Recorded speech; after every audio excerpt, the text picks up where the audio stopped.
स्वामी विवेकानंद के पथ प्रदर्शक थे। स्वामी रामकृष्ण परमहंस विवेकानंद के जीवन में उनके गुरु परमहंस ने एक अद्वितीय भूमिका निभाई और परमहंस के प्रति उनके शिष्य विवेकानंद का समर्पण भाव अतुलनीय था। 19वीं सदी के महान दार्शनिक एवं समाज सुधारक स्वामी विवेकानंद का वास्तविक नाम था नरेंद्र नाथ। एक सफल वकील के पुत्र नरेंद्र एक मेधावी छात्र थे, परंतु उनके मन को शांति नहीं मिली। बार बार मन एक ही प्रश्न आता, क्या ईश्वर वास्तव में है? उन्हें तो किसी ने देखा ही नहीं, जिसे मालूम है। उस कारण ब्रह्म समाज नामक एक नया आंदोलन बंगाल में प्रारंभ हुआ। एक नई विचारधारा जिसमें हिंदू और ईसाई दोनों धर्मों का समावेश था। और इसके कुछ मित्रों से नरेंद्र की इस विषय में बातचीत हुई। मैं तुम्हारे मन की अवस्था समझती हूँ मित्र, परंतु ईश्वर है इसमें कोई संदेह नहीं। उनका रूप क्या है यह कोई नहीं जानता। यही हम ब्रह्म समाजियों का मत है। अगर तुम चाहो तो ब्रह्म समाज का हिस्सा बन सकते हो। इससे सहमत होकर नरेंद्र ब्रह्म समाज से जुड़ गए। सुप्रसिद्ध ब्रह्म समाजी गुरु केशव चंद्र सेन से भी नरेंद्र ने वही प्रश्न किया, क्या आपने कभी ईश्वर को देखा है? हम तो ब्रह्म समाजी हैं।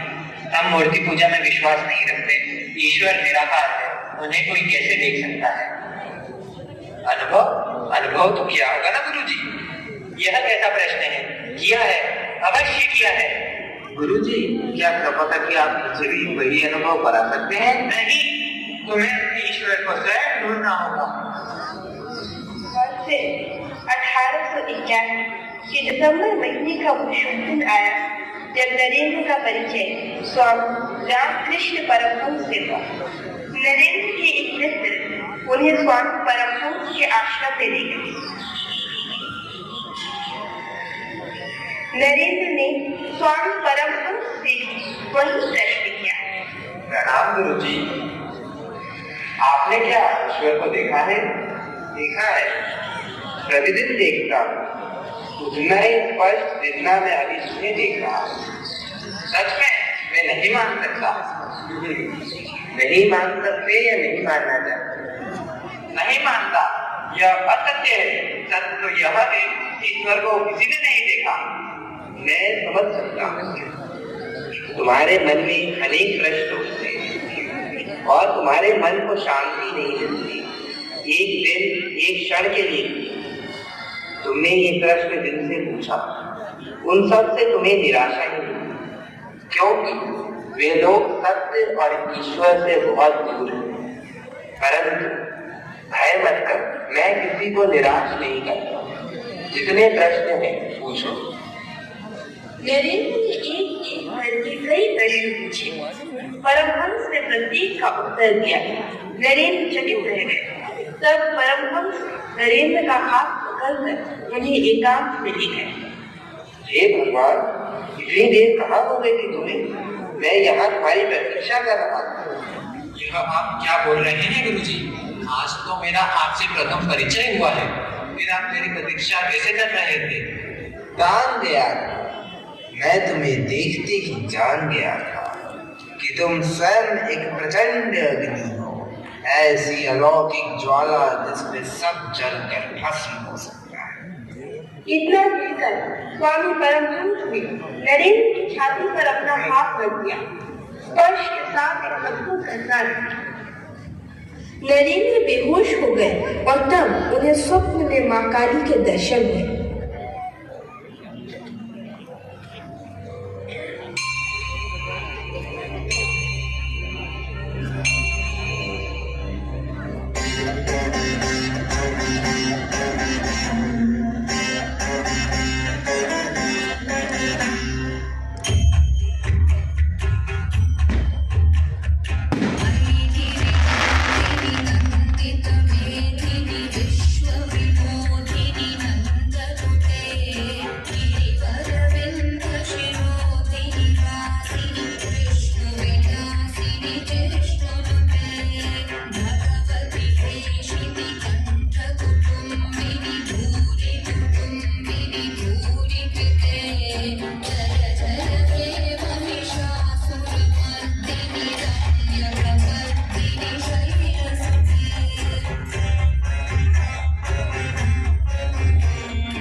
गुरुजी, आप सत्य बोल रहे हैं गुरुजी, मुझे ईश्वर के दर्शन होगा। उसी दिन से नरेंद्र स्वामी परमहंस के अनुयायी हुए। कुछ वर्षों बाद 1 मई 1897 को विवेकानंद ने रामकृष्ण मिशन की शुरुआत की, जिसका उद्देश्य था वेदों का प्रचार और गरीबों की सेवा। इस मिशन की लगभग 130 शाखाएं भारत सहित विश्व के अनेक देशों में आज स्थापित हैं। यही उनका अपने गुरु के प्रति समर्पण था।